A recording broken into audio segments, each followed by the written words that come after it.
are watching the Fan Club. You're watching the Fan Club. And you're watching the Fan Club. Do you know what time it is? And you know what time it is. It's time for the Fan Club. Let's go. Hey! I can't do this on my own, cause you know things ain't always sweet when you out here in these streets.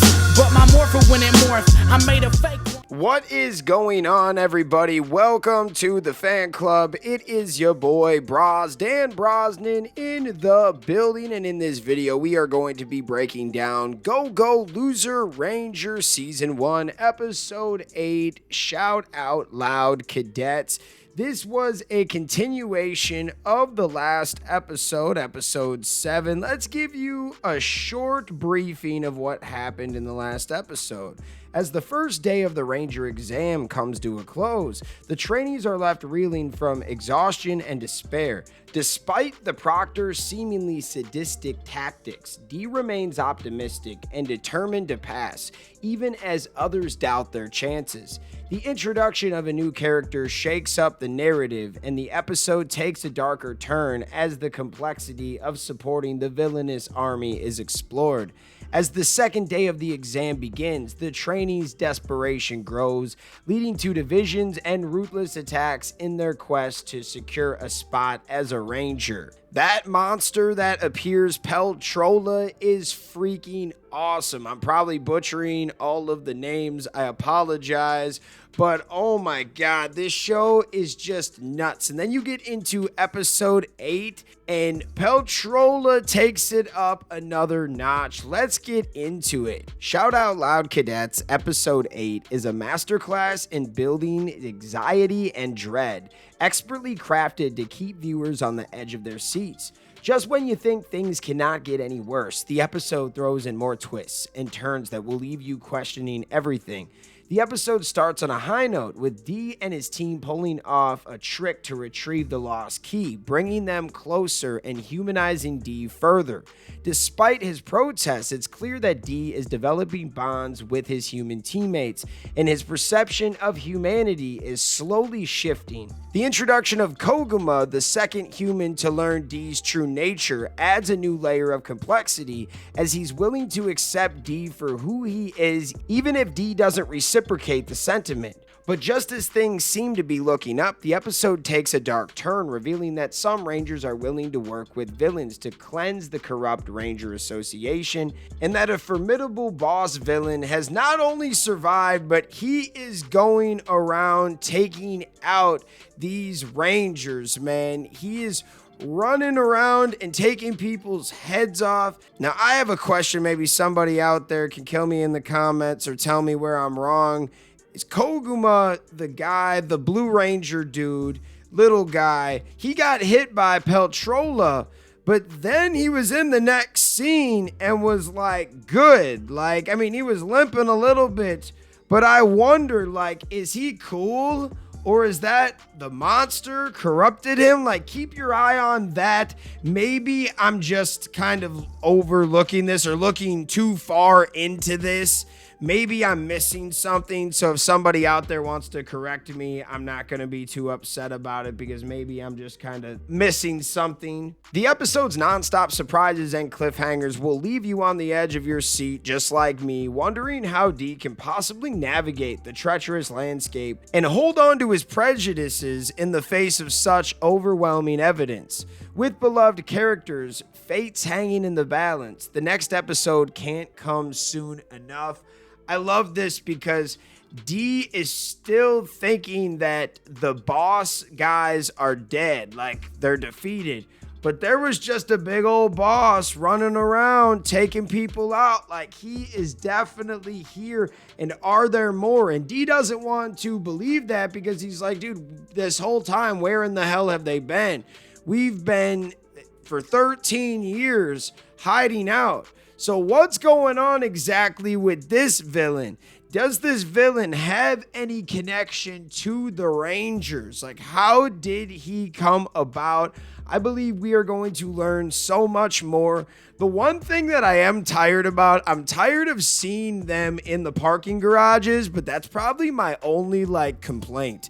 It seems like the past 2-3 episodes, the training, it's in these parking garages, but They could have changed the scenery somewhat, like said today we're here, we're there, whatever. But besides that, there are so many cool stories that are like happening and transpiring with this show. I mean, first of all, our team of the Misfits, they got a key today. They tricked them. They tricked like the superior team into giving them their key. They kind of just snatched it out of their hand, but they set it up so they had this alarm where the alarm went off and they thought that it was over, but it really wasn't over. They got the key.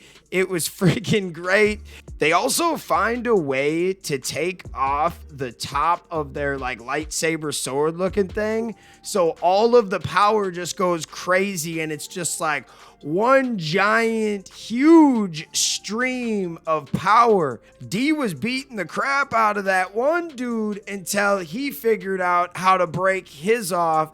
And then we end the scene, end the episode. But man, this was an amazing episode like usual. I like how they're building it up and they're kind of giving you both sides. Like, you feel why D is doing what he's doing. You also see that a lot of the other cadet rookies or the other ranks under the Dragon Riders definitely don't love what's going on. Like, they all have some common belief that they want to take it down in some way. They don't love what's going on at the top.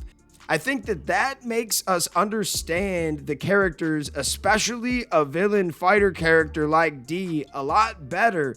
But then at the same time, these humans that are around him, not all of them are bad either. And they're going to start to rub off on him like, we understand the way that you are. You hate us because what we have done to you.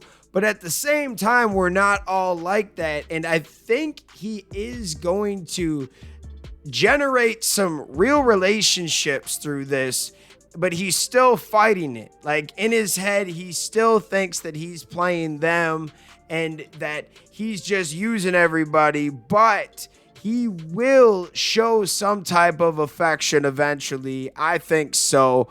What are your thoughts, man? Let me know. I have to shout out all of the fans out there that take the time out of their day to watch this content. I know I'm a few days late on this one. It has been just insane last few days. We went to Des Moines Con Friday, Saturday, and Sunday. Came back Sunday night.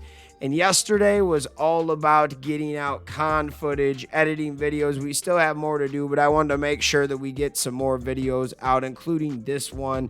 Thank you guys again for watching, and we will see you next time. Peace. I just want to give a special shout out to the Gold Ranger members out there. The Arctic Operator, Roderick Ham, Papleon Purple, Salima Ramirez, Danny Nascimento, Stephen Heffelman, Chaos Draco, Thomas Franco, Anime King Nick, Louis Cairns, Miguel Ortiz, and Sean Schiffer. Thank you guys so much for your support, and if you want a video shout out like this one, sign up to be a Gold Ranger member today. I just want to shout out all of the fans out there for taking the time out of their day to watch this content. Thank you from the bottom of my heart. If you can, please like, hit that subscribe button, hit that notification bell, and hit that share button. And if you guys want to be a member, click that join button right now. We have a Blue Ranger membership that gets you into the exclusive fan chat Discord.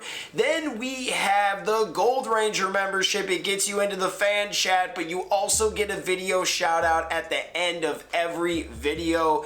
I want to thank you guys again. If you can, sign up to be a member. We will see you next time. Peace. Hi, we're Bulk and Skull. We have been requested by the fan club to say something funny.